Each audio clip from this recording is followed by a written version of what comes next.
ये है आरजे कार्तिक की 1 मिनट स्टोरी। एक सेठ जी ने बहुत सारे मंदिर बनवाए लेकिन कभी खुद गए नहीं।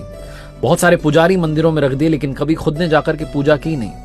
एक दिन उन्हें पैसों का संकट आन पड़ा। उनको 100 करोड़ रुपयों की आवश्यकता थी। बिना देरी के मंदिर के लिए भागे और सुबह सुबह उनको बोहनी की आदत थी। उन्हें लगा कि कोई और आकर के प्रभु का मन खराब ना कर दें, तो जाकर के मंदिर के वहां खड़े हो गए। लेकिन जाकर देखते हैं कि एक भिखारी उनसे पहले आकर के खड़ा हुआ है और भिखारी आकर के कह रहा है कि प्रभु 100 रुपयों का इंतजाम करवा देना, मेरी पत्नी बीमार है, कुछ दवा का प्रबंध हो जाता तो पत्नी ठीक हो जाती।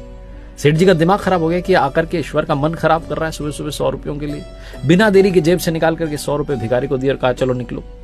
भिखारी ने भगवान को प्रणाम करके कहा क्या बात है, आपने तो पहली बार में ही प्रार्थना स्वीकार ली। और अब सेठ जी का नंबर आया। सेठ जी कहने लगे भगवान 100 करोड़ रुपए का इंतजाम करवा दो, 100 करोड़ रुपए का इंतजाम करवा दो।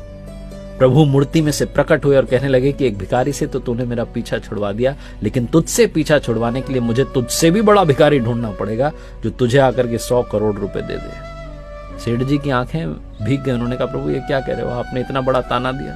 भगवान ने कहा और क्या, तू हमेशा मांगने ही तो आता है, कभी मिलने नहीं आया। अगर मिलने आया होता तो संकट तुझ पर कभी आया ही ना होता। कहानी का सार बस ये कहता है कि मांगना बंद कीजिए, अपने आप को समर्पित कीजिए और कहिए प्रभु आप कृपा बरसाइए, सब आपके हवाले।